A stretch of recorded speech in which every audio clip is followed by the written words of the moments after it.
até o domingo à noite, tá bem? O tema do congresso, 13 razões para viver. E hoje eu gostaria de falar sobre uma dessas razões para viver. Esse seriado é um seriado que fez muito sucesso no Netflix e que muitas pessoas assistiram. E que, de certa forma, se refere ao suicídio, a como pessoas chegam à conclusão de que a vida não faz sentido nenhum e encontram razões para morrer, e não exatamente razões para viver. Por isso que eles pegaram, essa moçada é antenadíssima, eles pegaram aí o seriado que fez um sucesso enorme entre os adolescentes, e escolheram esse tema, dando justamente a versão contrária, as razões que nós temos para viver. E essa manhã eu gostaria de refletir com vocês sobre uma dessas razões que temos para viver, que é a oportunidade que temos de fazer as escolhas mais certas da vida. Quando a gente está na adolescência e na juventude, nós temos uma razão para viver que é essencial. É você, na sua adolescência e na sua juventude, que faz as escolhas do que você vai fazer na sua vida. E tem a oportunidade de acertar. Eu estou dizendo isso porque uma grande parte erra. Uma grande parte erra muito. Uma grande parte erra feio nas escolhas e nas decisões que toma nessa faixa etária.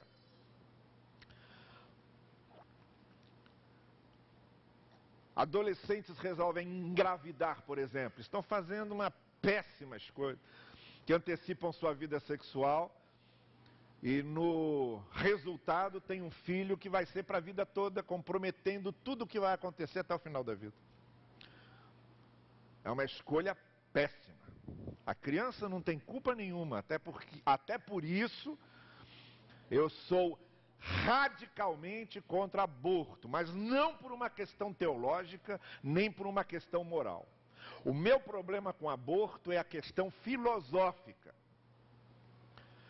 A minha questão filosófica com aborto é o seguinte: quando uma criança é gerada, o normal é que ela vá se desenvolvendo até ser o que a gente não sabe. Pode se tornar lá na frente um criminoso, como muitos se tornam.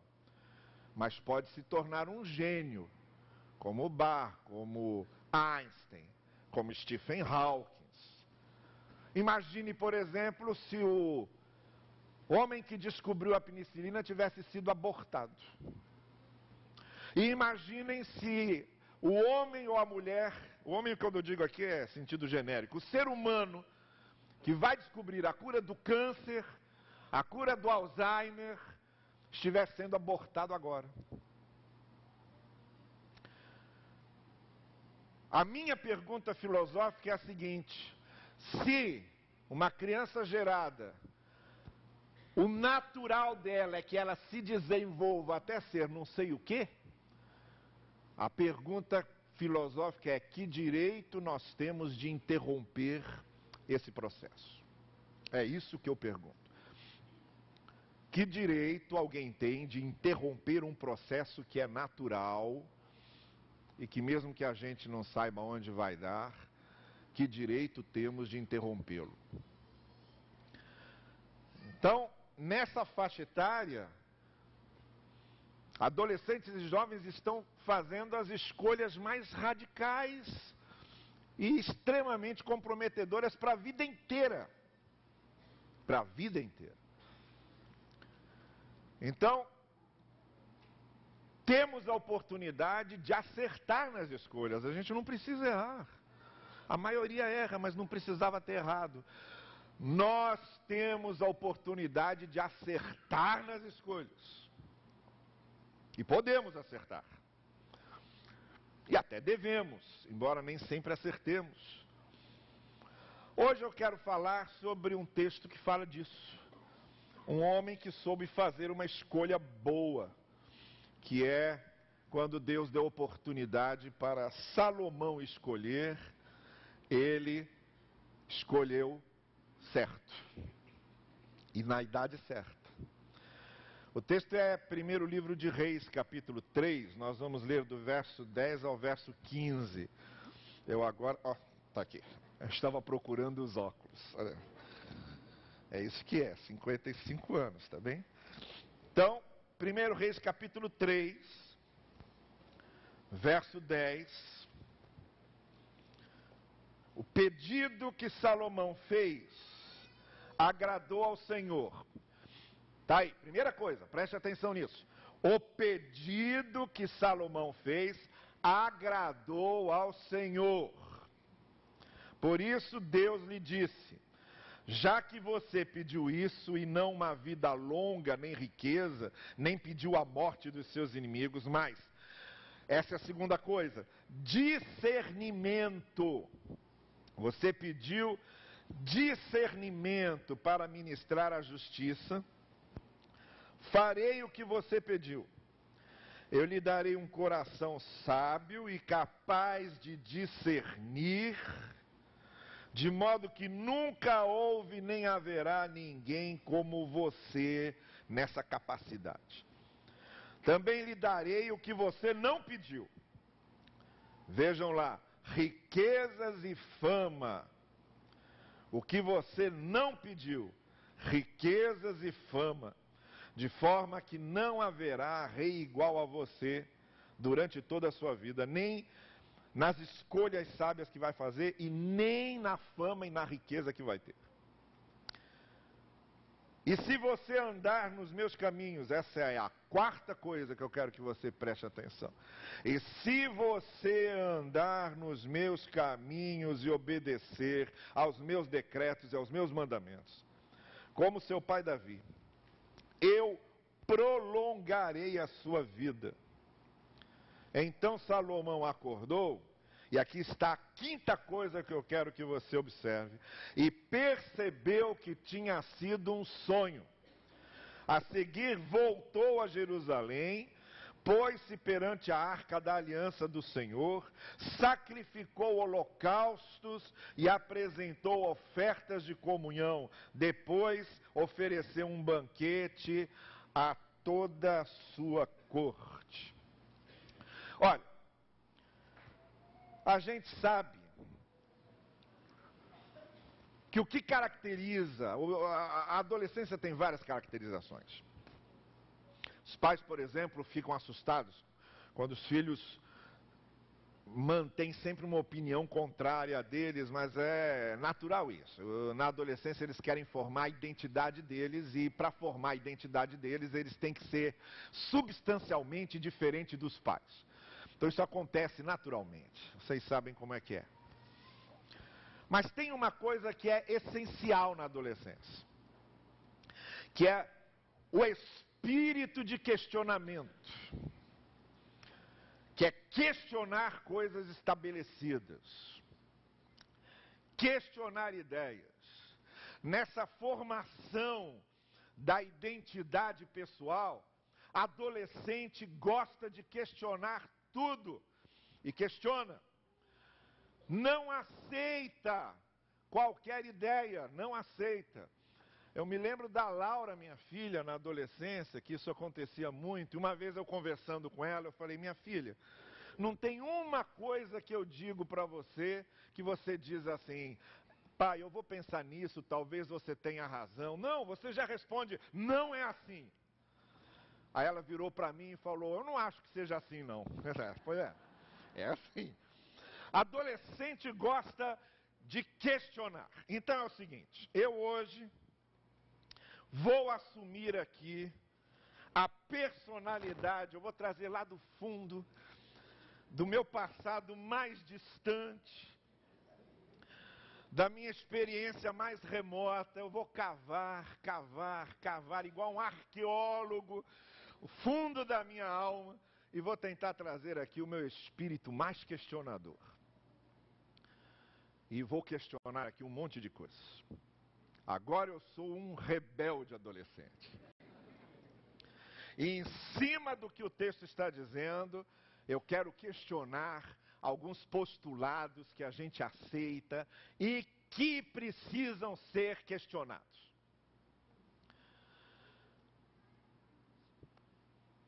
Então, me acompanhem nisso aqueles que têm espírito adolescente. Vamos questionar. Nós vamos fazer aqui um movimento iconoclasta. Sabe o que é isso, essa palavra?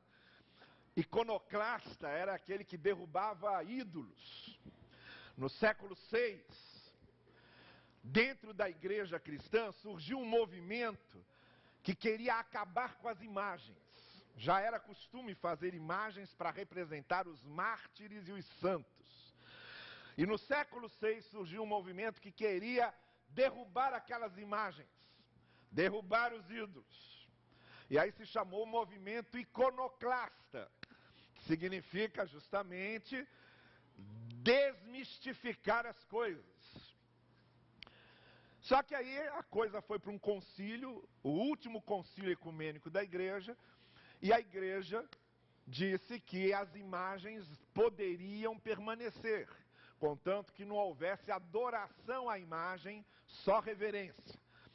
Por isso que a ala cristã que possui imagens nos seus cultos, eles dizem que as imagens não são adoradas, eles são apenas reverenciadas, como a gente reverencia uma foto de um querido nosso e guarda aquilo com muito afeto. É a explicação. Mas esse movimento iconoclasta, que surge no século VI, queria isso, derrubar ídolos. Então, vamos derrubar aqui alguns ídolos. Vamos nos mover iconoclasticamente agora, tá bem? E em cima do texto que nós lemos, eu quero questionar algumas coisas com vocês. A primeira coisa que eu quero questionar é esse negócio de que oração com fé faz Deus agir. Não é verdade. Não é porque uma oração é cheia de fé que faz Deus agir. E nem, por mais cheia de fé que a oração seja, Deus se agrada dela. Deus pode se agradar da fé da pessoa, mas Ele não é obrigado a se agradar do que a pessoa está pedindo.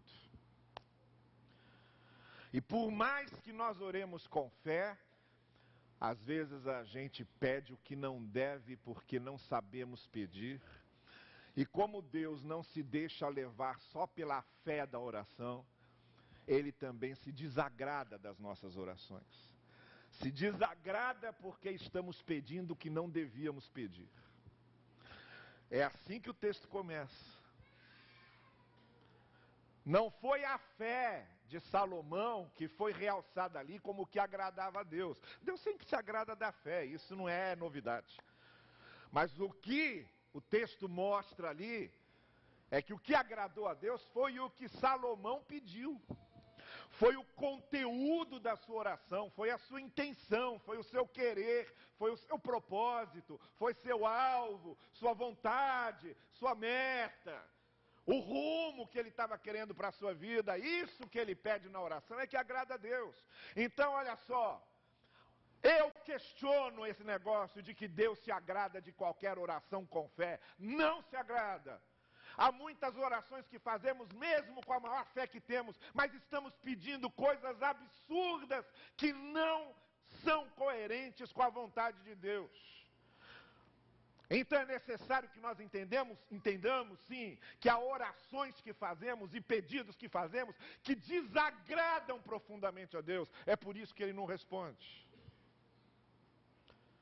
Porque Ele sabe que aquilo não faz sentido. Ele sabe onde é que aquilo vai terminar. Ele sabe dos propósitos do nosso coração. Nem sempre são os mais límpidos.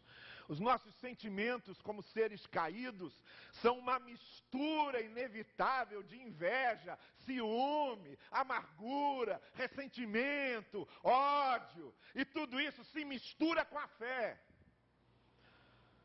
E aí a gente pede coisas que não devia pedir, porque nossos sentimentos ruins estão misturados aos sentimentos bons.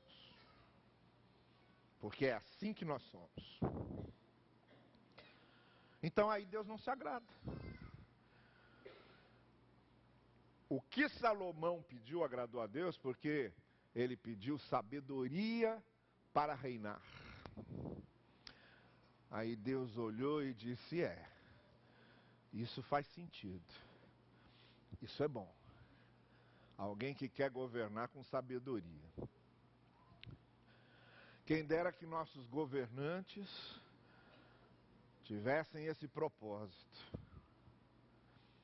Infelizmente, a última coisa que interessa aos nossos governantes, de uma maneira geral, eu digo isso sem medo de errar, de uma maneira geral, com raríssimas exceções, nossos governantes não estão interessados em sabedoria, eles estão interessados em ganhar a sua própria parte. Então Deus se agrada da oração de Salomão. Então é o seguinte, preste atenção no que você está pedindo a Deus. Avalie seus sentimentos. Examine direitinho quais são os seus propósitos. Perscrute, sonde profundamente quais são os seus objetivos. Porque você pode até ter fé para orar. Mas isso não significa que Deus vai se agradar do que você está pedindo. Então a primeira coisa, que nesse espírito rebelde adolescente que eu estou hoje, quero derrubar é isso. Nem toda oração de fé agrada a Deus. Segunda coisa, outro pensamento que muitas vezes é moda a gente acreditar. Vamos ouvir o coração. Faça o que o coração manda. Dê ouvidos ao seu coração. Bobagem. Bobagem pura. O coração que não tem discernimento, isso é, o coração que não usa a razão para colocar prós e contras, para avaliar, para examinar, para refletir, para repensar. Coração que não tem discernimento só pede bobagem, só interpreta bobagem e só escolhe bobagem. As piores escolhas que a gente faz são as escolhas apaixonadas. Escolhas apaixonadas são cegas, são surdas. Escolhas apaixonadas não discernem. A pior coisa que a gente pode acreditar é que nosso coração tem sempre razão. Não tem. Porque às vezes falta ao nosso coração discernimento, que foi isso que Salomão pediu a Deus. Ele queria discernimento. Essa é uma das palavras mais bonitas da língua portuguesa, que vem do grego. No grego, a palavra é critérios, discernir, critérios, que é você ter critério para escolher, que é você saber enxergar o que é bom e enxergar o que é ruim. Você consegue fazer isso quando você tem discernimento. Quando você possui um espírito maduro, uma mente madura, que ajuda você a discernir. Você olha e diz: isso me serve ou isso não me serve. Aí um coração que sabe discernir, ele pode falar. Porque é um coração que não está tomado só pela paixão ou pela emoção do momento. É um coração repleto de razão. Então, vamos tirar do altar essa ideia de que Deus fala a qualquer coração. Não! Deus não fala a qualquer coração. Deus fala aos corações que têm discernimento. Só os corações que têm discernimento conseguem ver qual é a vontade de Deus. O resto é engano e ilusão. Então, assim como nem toda oração de fé agrada a Deus, há muita coisa que a gente pede com fé, mas está pedindo errado, e desagrada ao Senhor. Assim também, nem tudo que o nosso coração diz vem de Deus. Só o que Ele diz com discernimento, e precisamos buscar discernimento para os corações. Terceira coisa, terceiro ídolo que eu quero tirar do altar, é a ideia de que riqueza e fama é nosso objetivo. Eu quero me dar bem na vida.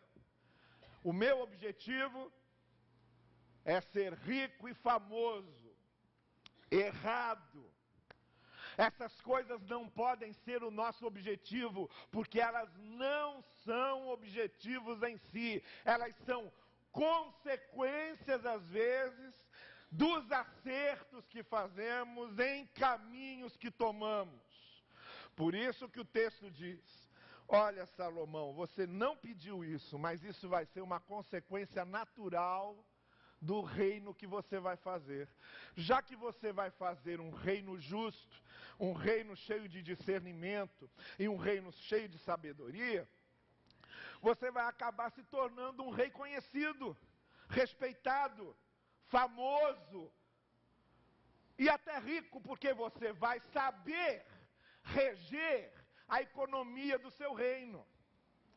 Porque a gente sabe que a economia é regida por decisões certas, muito especialmente a economia de um país.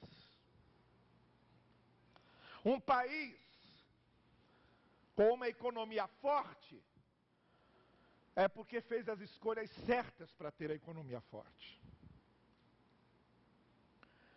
Então a riqueza, ela não vem de graça, não, ela vem de planejamento, sensatez, bom senso.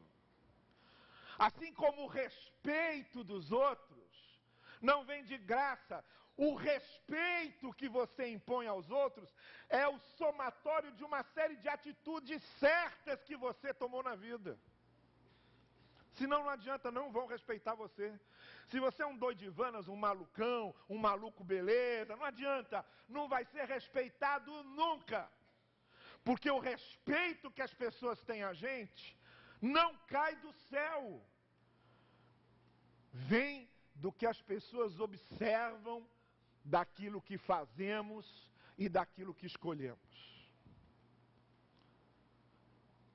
Por isso, tomemos muito cuidado, porque anos e décadas de semeadura do respeito pode acabar em poucos minutos.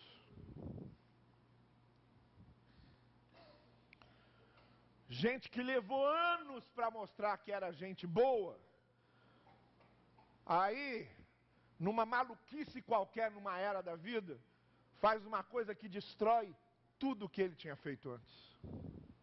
E destrói. Então não é uma coisa para se ter hoje, daqui a pouco, mais à frente. Respeitabilidade é uma coisa que a gente produz sempre, indefinidamente. Até morrer, a gente tem que ir produzindo isso. Respeitabilidade. Um exemplo disso foi Salomão. Salomão foi sábio e respeitado até quase o finalzinho da vida. No finalzinho da vida, o homem enlouqueceu, adotou os ídolos das suas 800 esposas. O problema dele já começou aí. Já começou aí. Bota muita mulher para mandar na sua vida, para você ver o que acontece. Bota muita esposa para mandar na sua vida. Foi o que aconteceu com ele. E aí ele começou a adotar as religiões de cada uma daquelas esposas pagãs que ele foi introduzindo no seu harém. Era bonita, entrava. Era apetitosa, entrava. Era elegante, entrava. Quer dizer, todos os critérios externos. Todos os critérios externos. E aí elas foram trazendo os critérios internos, que eram os deuses que elas serviam. E um homem que levou a vida inteira para semear respeitabilidade, acaba tragicamente com um governo pobre, medíocre, ele mesmo, uma pessoa extremamente questionável. E logo depois do reino tão forte que ele conduziu, aí o reino esfarelou, dividiu, foi uma brigaiada que não teve mais fim. Sabe por quê? Porque respeitabilidade não é uma coisa que você semeia hoje, daqui 10 anos, mais um pouco, não. É sempre. Então vamos tirar do altar esse ídolo de que as coisas são o objetivo, respeitabilidade, fama, vida econômica boa, isso não é objetivo. Isso não pode ser objetivo. Isso é consequência de escolhas, posturas e atitudes que a gente toma na vida. Por que Salomão não pediu essas coisas, mas pediu sabedoria? Deus disse, então você vai receber até o que você não pediu, porque essas coisas são consequências naturais da sua sabedoria. Quarta coisa, Deus diz a Salomão, olha, se você andar nos meus caminhos, eu vou te dar vida longa. Então esse é o quarto ídolo que a gente tem que tirar do altar, é outra ideia que a gente questiona aqui com o nosso espírito adolescente. Eu questiono que a gente se dá bem na vida seguindo a malandragem cultural que aprendemos. Eu questiono que a gente se dá bem na vida seguindo os valores da sociedade em que vivemos. Eu questiono que a gente se dá bem na vida seguindo os princípios que a mídia nos ensina. A gente se dá bem na vida no sentido mais estrito da vida ser boa, quando a gente anda de acordo com os princípios, com os valores e com os ensinos da palavra de Deus.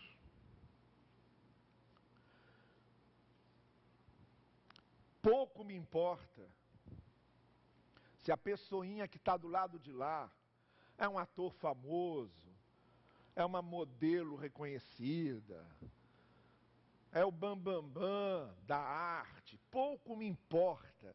Eu não olho para a performance exterior de quem está falando. Eu olho para o que ele pensa, eu olho para a maneira como ele vê a vida, eu avalio o conteúdo do que ele está falando. Pode ser qualquer um que tenha alcançado o grau de admiração popular mais inquestionável. Não me importa se o presidente francês François Mitterrand, na década de 90, chamou o Paulo Coelho de maior escritor que ele conheceu. Para mim é uma porcaria, não tem nada de literatura, nada, não tem nada de literatura, e o Mitterrand é outro ignorante que não entende nada de literatura. Porque o que me interessa é o conteúdo do que a pessoa está escrevendo e está dizendo. E quando alguém usa a mídia para pregar valores e princípios, o que eu questiono não é o que eles estão dizendo em forma, mas se aquilo se coaduna com princípios e valores da palavra de Deus. Porque se dá bem na vida quem segue os princípios e os valores da palavra no sentido de ser um bem-aventurado. O bem-aventurado é o makarios, que é o termo grego para bem-aventurança. É aquele que não tropeça, que faz o certo, ainda que isso lhe custe um preço. Às vezes porque ele fez certo, ele vai até ser perseguido. Às vezes porque ele fez certo, ele vai até passar uns momentos difíceis e ser infeliz em certos momentos. Nós não somos chamados para ser felizes. Nós somos chamados para fazer o certo. Ainda que isto custe o preço de provações terríveis que a gente tenha que passar. Por isso, Deus está dizendo a Salomão, o negócio é o seguinte, faz parte do trato. Se você andar nos meus caminhos, você será abençoado. Se não andar, não vai ser. É por isso que ele foi abençoado grande parte da sua vida enquanto andou nos caminhos do Senhor e terminou pateticamente porque abandonou os caminhos do Senhor. É uma consequência natural. É igual à lei da gravidade. Não importa nome, não importa status financeiro, não importa formação educacional, não importa. Quebrou a lei da gravidade, paga o preço. A mesma coisa, andou nos caminhos do Senhor, é uma coisa. Não andou, paga o preço. Faz parte do trato.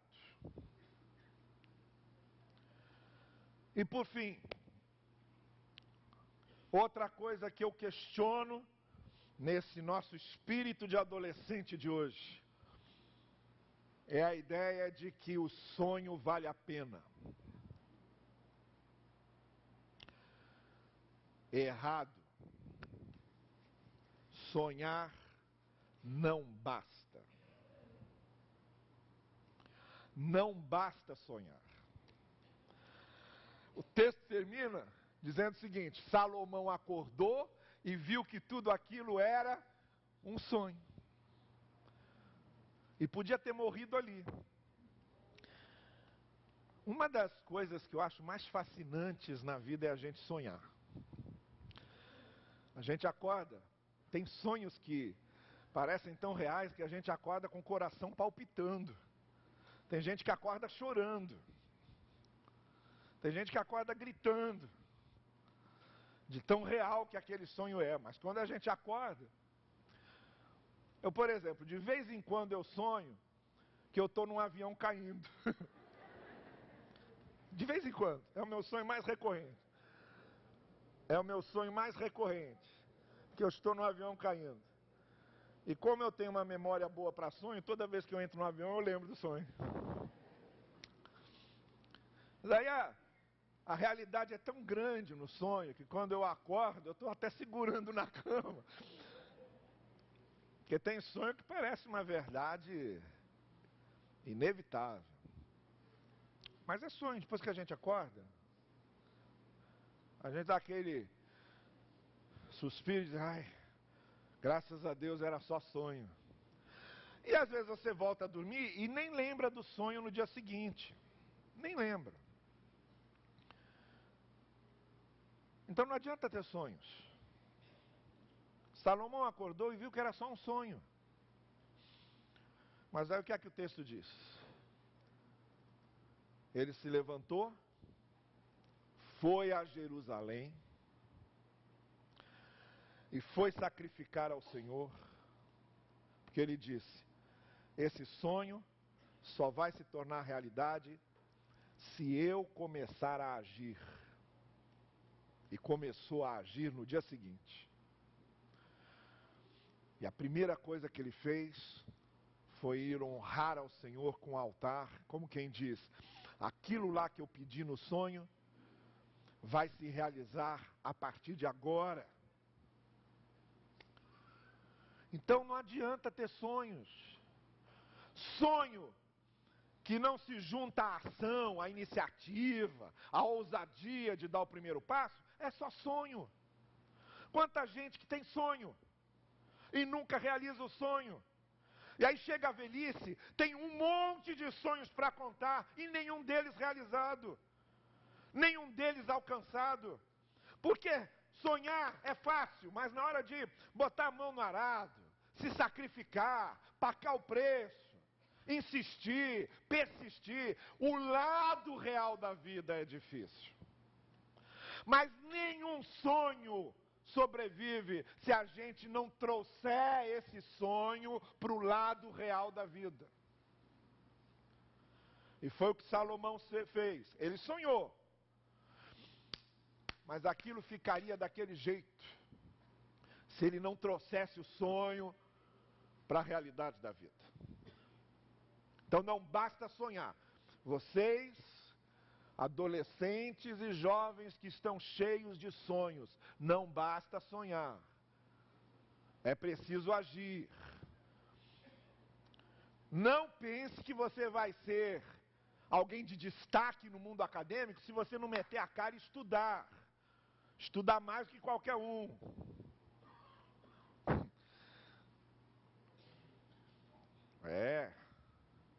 A Laura, quando estava fazendo vestibular, ela de vez em quando parava de estudar e ia brincar no computador. Aí eu deixei escrito ali na tela de descanso: enquanto você está aqui brincando, a pessoa que vai ficar com a sua vaga está estudando. Toda vez que ela chegava no computador para brincar, abria a tela de descanso. Enquanto você está aqui brincando, a pessoa que vai ficar com a sua vaga está estudando. Quer realizar seus sonhos? Esteja pronto para se sacrificar, porque sonho nenhum se realiza sem sacrifício. Sacrifício. Ainda mais nesse mundo competitivo que a gente vive, de um funilzinho, que são poucos os que passam por ele. Então é preciso meter a cara, estudar, se preparar, procurar ser o melhor, cuidado com as companhias, procure sempre as companhias de pessoas que são melhores e mais inteligentes que você, porque aí você vai se tornar melhor e mais inteligente. Se você andar só com pessoa pior e mais burra que você, vai ficar igual a eles. Não tenha dúvida. Não tenha dúvida. Não ande com quem é pior que você, porque você vai descer essa escada. Ande com quem é melhor que você, para você subir a escada. Se você andar com gente que não gosta de estudar, você vai se tornar uma pessoa que não gosta de estudar. Se você andar com gente que não acha nada demais usar droga, você vai entrar na droga. E eu tenho visto nessas casas de recuperação que a gente ajuda, que a melhor maneira de sair da droga é nunca entrar nela. Agora mesmo, no Resgatando Vidas, o pastor Valdir estava me contando de um rapaz que já estava ali há 7 anos. Já era até auxiliar dele lá. Saiu, 1 ano depois, tinha voltado às drogas. A melhor maneira de sair é nunca entrar. Mas se você anda com pessoas que não veem nada demais nisso, pode ter certeza. Um dia elas acabam influenciando você. Cuidado então com as companhias que você escolhe. Quais são seus sonhos? Escolha pessoas que vão acompanhar você nos seus sonhos. E não estou falando de religião, não. Eu tenho um grupo de amigos do 2º grau que a gente até hoje se acompanha na amizade. E Dois eram católicos fervorosos, um era budista, eu era evangélico, mas a gente tinha os mesmos valores e o mesmo tipo de criação. Então, embora nossas religiões fossem diferentes, o que falava mais alto era a semelhança dos valores e o tipo de criação. E a gente se divertiu muito, sem jamais sair fora dos parâmetros, dos valores que nós tínhamos recebido.